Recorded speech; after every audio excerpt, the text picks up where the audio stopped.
इस वीडियो में हम जिस टॉपिक को कवर करने वाले हैं वह है जस्टिस, लिबर्टी, इक्वलिटी और फ्रेटर्निटी। और इसी के साथ ही इस चैप्टर का हमारा समापन होगा। तो आइए शुरू करते हैं। भारत के संविधान में ये के प्रस्तावना में ही सामाजिक, राजनैतिक और इकोनॉमिक जस्टिस की बात की गई। ये की गई कि भारत के सभी लोगों को, सभी जनता को, सभी व्यक्ति को सामाजिक, राजनैतिक और आर्थिक न्याय उपलब्ध कराया जाएगा। तो सोशल जस्टिस का मतलब होता है, social justice mean no discrimination on the basis of birth, caste, sex, race और religion. To this end India is envisioned as a welfare state. तो भारत के संविधान में सामाजिक न्याय की बात इस तरह से की गई है कि जन्म, जाति, नस्ल, सेक्स और रिलीजन किसी भी आधार पर किसी के साथ भेदभाव नहीं किया जाएगा और एक वेलफेयर स्टेट की स्थापना की जाएगी। Economic justice means that the gap between the rich and poor is bridged.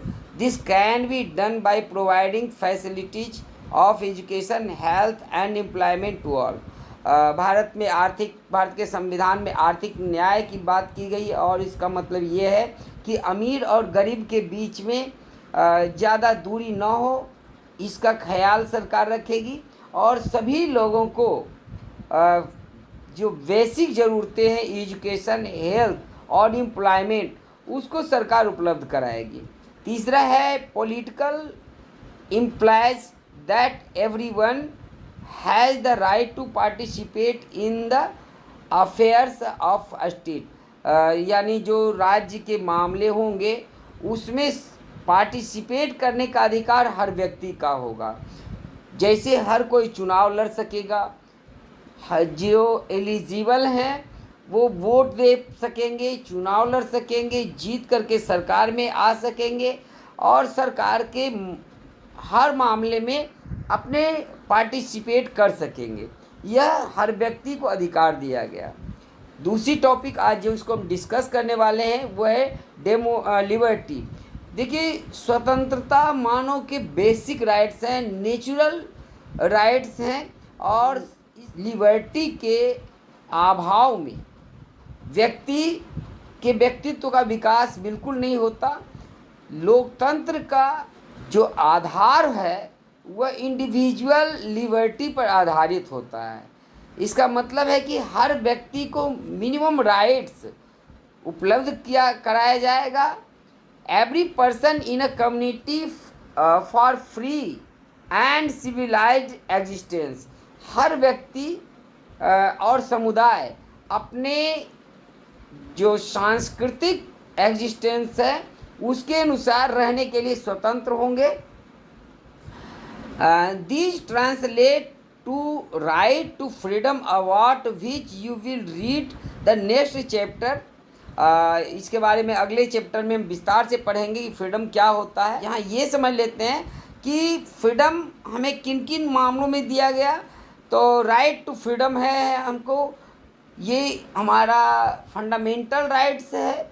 हालांकि कोई भी फ्रीडम अनलिमिटेड नहीं होता। आप उसी काम को करने के लिए स्वतंत्र होते हैं जिससे दूसरे की स्वतंत्रता का हनन नहीं होता। इसलिए फ्रीडम के लिए कुछ रिस्ट्रिक्शंस भी हैं। जैसे आपके अधिकार के साथ ड्यूटीज भी होते हैं, उसी प्रकार से अगर अधिकार आपके राइट्स फ्रीडम है तो फ्रीडम के साथ साथ ये भी बात है कि आप क्या नहीं करने के लिए स्वतंत्र नहीं है। आज का जो नेक्स्ट टॉपिक है equality. Equality is the essence of democracy. Equality क्या है? डेमोक्रेसी का आधार होता है और भारतीय संविधान का मुख्य ऑब्जेक्टिव ही यही है कि सबको इक्वल अपॉर्चुनिटी उपलब्ध कराया जाए और हर मामले में बिना किसी भेदभाव के। इसको फंडामेंटल राइट्स के रूप में जो भारतीय संविधान के आर्टिकल 15 में वर्णित किया गया है। Equality is the removal of discrimination among the individuals on the basis of religion, caste, gender, place of birth, etc. All citizens are equal before the law and enjoy equal protection by the laws of the land. तो equality का मतलब है कि जो discrimination जाति, वर्ण, रंग, gender के आधार पर होता है उससे छुटकारा। सभी लोग कानून के समक्ष समान हैं और कानून सबको एक समान प्रोटेक्शन देती है। जैसे कि हर व्यक्ति को समान अधिकार वोट देने का मिला, चाहे वो किसी भी जाति, किसी भी रंग, किसी भी नस्ल के हों, अमीर हों, गरीब हों, कोई भी हो, सबको वोट देने का अधिकार दिया गया, सबको चुनाव लड़ने का अधिकार दिया गया, सबको और सरकारी नौकरी प्राप्त करने का अधिकार, समान अधिकार दिया गया है। तो इक्वलिटी राजनैतिक, सामाजिक, आर्थिक हर क्षेत्र में भारतीय संविधान ने लोगों को इक्वलिटी प्रोवाइड की है। Fraternity, this is the last topic of this chapter. इस चैप्टर का ये लास्ट टॉपिक्स है, हम डिस्कस करने जा रहे हैं। India being a land of diversity, a spirit of brotherhood among it's people is necessary. Bharat एक विशाल देश है, दुनिया का 7वां सबसे बड़ा देश है, और ये तो उतनी बड़ी बात नहीं, सबसे बड़ी बात है कि भारत में सबसे ज़्यादा डाइवर्सिटी पाई जाती है। दुनिया का के लगभग हर धर्म को मानने वाले लोग हैं, और हर धर्म के जितने सेक्ट हैं, जितने उसके जाति हैं, उपजातियाँ हैं, सब भारत में पाए जाते हैं।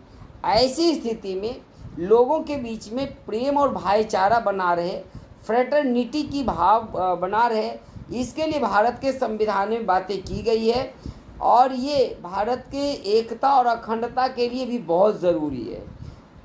Fraternity is implemented by giving equal rights to all, और समानता का अधिकार तभी बना रहेगा जब कुछ सभी को समान अधिकार दिए जाएंगे। इससे पहले हम इक्वलिटी की बात जो किए थे उसमें हमने देखा था कि भारत के संविधान ने सभी को इक्वल राइट्स दिए हैं, और इक्वल राइट्स ही वो चीज़ है जो फ्रेटर्निटी को बढ़ावा देता है। हमारे भारत की संस्कृति ही भ्रातृत्व की भावना को बढ़ाने वाली है। हमारे सनातन संस्कृति में कहा गया है, वसुधैव कुटुंबकम की बातें की गई है।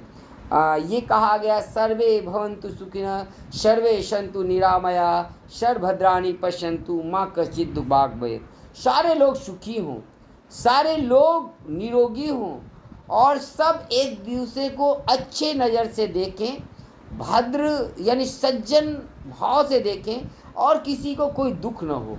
इससे बड़ा फ्रेटर्निटी की बातें क्या हो सकती है।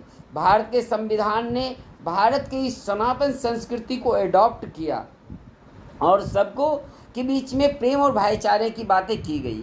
Fraternity however is not possible unless the dignity of each individual is preserved and respected.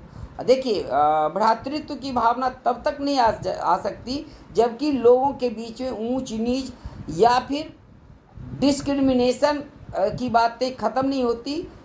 लोग जब एक दूसरे के सम्मान करेंगे तभी भ्रातृत्व की भावना आ सकती है।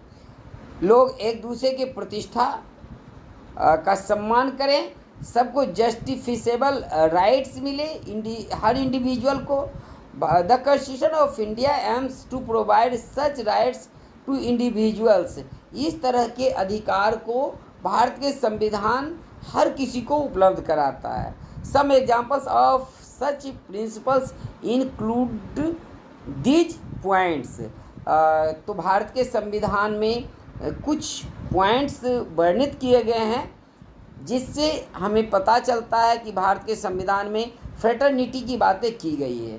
पहला है, the directive principles of the state have been used to benefit all citizens equally in providing adequate means of livelihood. Directive principle जो भारतीय संविधान के नीति निर्देशक तत्व हैं उसमें कहा गया है कि जो राज्य हैं उसका ये प्रयास होगा कि सभी सिटीजन्स को समान राइट्स मिले, जीने के समान अधिकार मिले। The state is want to provide human condition to of work and ensure all its citizens attain a decent standard of living. तो ये भारत के संविधान में कहा गया कि हर सिटीजन्स को एक समान काम का हासिल करने का अधिकार मिले, काम करने का अधिकार हो, और सभी कोई अपने जो डिसेंट स्टैंडर्ड है, जिस तरह से वो जी रहे हैं उस तरह से उनको जीने का, स्वतंत्रता पूर्वक जीने का अधिकार हो। तीसरा यह है कि practice of untouchability was abolished in India to preserve individual dignity. जो छुआछूत की बातें थी उसको समाप्त कर दिया गया ताकि हर व्यक्ति के प्रतिष्ठा की रक्षा हो सके। तो इस तरह से ये चैप्टर समाप्त होता है। हमने पूरे चैप्टर को डिस्कस किया है। अगर आप कोई भी टॉपिक्स को सही ढंग से न समझ पाए हों तो आप हमें कमेंट बॉक्स में लिखें। हम कोशिश करेंगे कि आपके सवाल के जवाब दें। आप हमसे कमेंट बॉक्स में अवश्य क्वेश्चन पूछें। अगर आप चैनल पे नए हैं तो इसको सब्सक्राइब भी कर लें। हम अगले वीडियो में इस चैप्टर के सभी क्वेश्चन आंसर आपको अवेलेबल करवाएंगे। मैंने पूरा प्रयास किया है कि आप अच्छे ढंग से हम इस चैप्टर को समझाएं। कि आप कमेंट बॉक्स में अपनी राय अवश्य लिखें कि आपको ये वीडियो कैसा लगा। आपके कमेंट्स हमारे उत्साह बढ़ाएंगे। Thanks for watching. Have a good day.